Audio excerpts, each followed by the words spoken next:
যখনই রাত গভীর হলো তখনই সেই জাদুর পাখিটা এসে ওই চারা গাছটিকে জাদু দিয়ে একটা চুড়ির গাছ বানিয়ে দিল। শ্যামলপুর একটা শান্ত গ্রাম। এই গ্রামে বাস করত রাব্বি আর টুম্পা নামে দুই ভাই বোন। ওদের বাবা মা ছোটবেলায় মারা গেছে। ওরা দুজনই অনেক ভালো এবং সৎ ছিল। বোন রে, বাবা মা কিছু টাকা রেখে গেছিল, তা দিয়েই তো চলছি, কিন্তু কিভাবে আর কতদিন? জমানো টাকা তো শেষ হয়ে যাবে। চল, এর থেকে আমরা কিছু কাজ খুঁজে নেই। কাজ করলে তাহলে ভালো হবে। হ্যাঁ ভাইয়া, তুমি ঠিকই বলেছো। কিছু একটা করতে হবে আমাদের। চলো তো দেখি কি করা যায়। কি মা, আমাদের দুই ভাই বোনকে একটা কাজ দেবেন? আমরা সব কিছু করতে পারবো, কোনো সমস্যা হবে না। ঠিক আছে রাব্বি বাবা, কালকে দুই ভাই বোন মিলে চলে এসো আমার বাসায়, আমি কাজ দেব। তোদের বাবা মা বেঁচে থাকলে এত কষ্ট করতে হতো? তোদের বাবা মা অনেক ভালো পশু ছিল এই বনে। এরপরে সে ফাঁসির আলিনি ওই জায়গা থেকে চলে গেল। এইভাবেই ওরা অন্যের বাসায় কাজ করতে থাকে, প্রতিদিন 100 টাকার বিনিময়ে।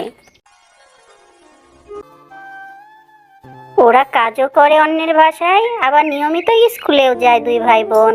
ওরা অনেক লক্ষ্মী এবং ভদ্র ছিল, তাই গ্রামের সবাই ওদের পছন্দ করত, ভালোবাসতো, আর মাঝে মাঝে নিজের সন্তানদের মতো খাবারও খাওয়াতো।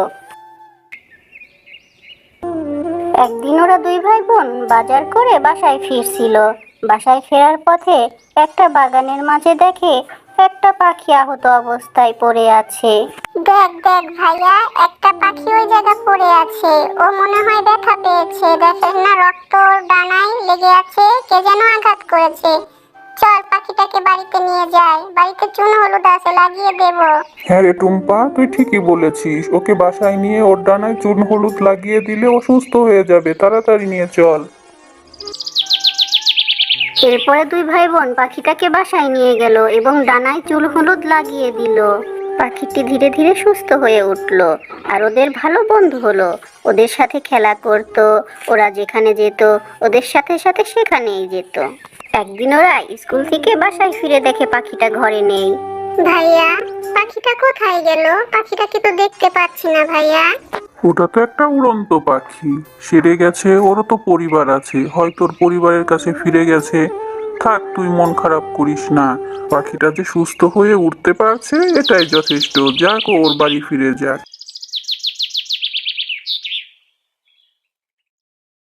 দেখ দেখ, আমার বাবা ঢাকা গেছিল, সেই জায়গা থেকে কত সুন্দর চুড়ি এনেছে আমার জন্য। লাল চুড়ি আমার অনেক ভালো লাগে। আমি আমার বাবাকে বলেছি আবার যখন ঢাকা যাবে তখন যেন আমাকে অনেক চুড়ি এনে দেয়। হ্যাঁ রে, তোর চুড়িগুলো সত্যি অনেক সুন্দর হয়েছে।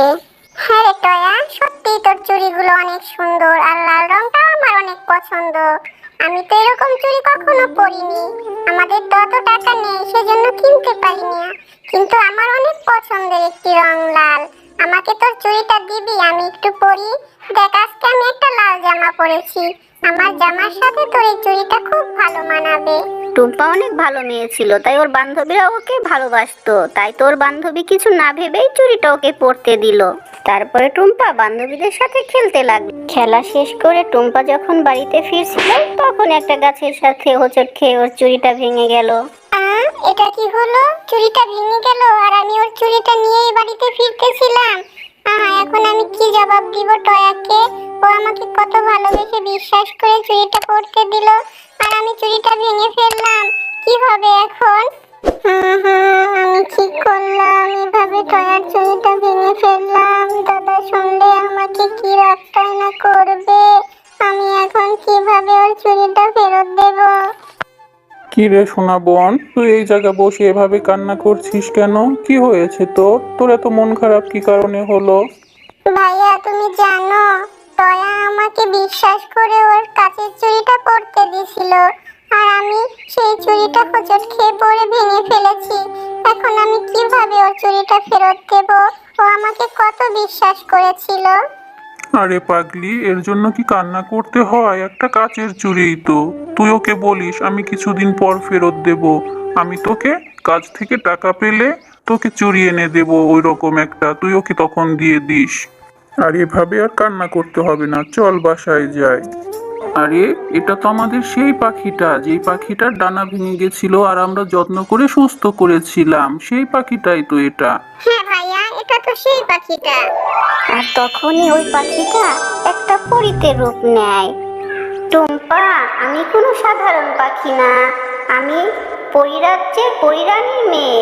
আমি মাঝে মাঝে পাখি হয়ে এই পৃথিবীতে ঘুরতে আসতাম। সেই দিন এক শিকারী আমাকে আঘাত করে আর তখন আমি অসুস্থ হয়ে যাই। তোমরা দুই ভাই বোন অনেক ভালো এবং সৎ। আমি তোমাদের সব কথা শুনেছি। তোমরা আমার জীবন বাঁচিয়েছো। তোমরা আমার অনেক ভালো বন্ধু। সেই দিন আমি যেতে চাচ্ছিলাম না। আমার বাবা মা আমাকে জোর করে এসে তোমাদের বাসা থেকে নিয়ে গেছে। তাই তো এখন আবার বাবা মার কাছ থেকে অনুমতি নিয়ে তোমাদের কাছে এলাম। তুমি অনেক ভালো মেয়ে টুম্পা, তুমি মন খারাপ করো না। এই চুড়ি আমি তোমাকে দেব, তোমার বান্ধবীর চুড়িটা তুমি ফেরত দেবে। এই নাও, আমি তোমাকে একটা চুড়ি দিলাম। আর এটা কোনো সাধারণ চুড়ি না, এটা একটা জাদুর চুড়ি। তোমরা এই চুড়ি থেকে অনেক চুড়ি বের করতে পারবে। আর তোমরা তো ব্যবসা করার কথা চিন্তা করছিলে, আর এই চুড়ি দিয়ে তোমরা ব্যবসাও করতে পারবে।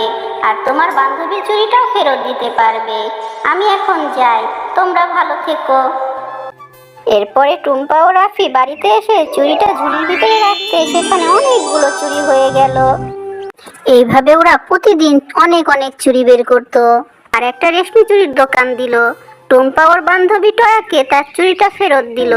আর ওদের দোকানের চুড়ি অনেক ভালো হওয়াতে সকলেই ওদের চুড়ি কিনতে লাগলো। আর এভাবেই ওরা দুই ভাই বোন সুখে শান্তিতে বসবাস করতে লাগলো। দেখলে তো বন্ধুরা, কিভাবে সৎ থাকার পুরস্কার পাওয়া যায়। ভিডিওটি তোমাদের কাছে কেমন লাগলো কমেন্ট করে জানিও। আর একটা লাইক দিতে ভুলো না। সাবস্ক্রাইব করে সাথেই থেকো এরকম আরো নতুন নতুন শিক্ষণীয় ভিডিও পাওয়ার জন্য। Bye bye.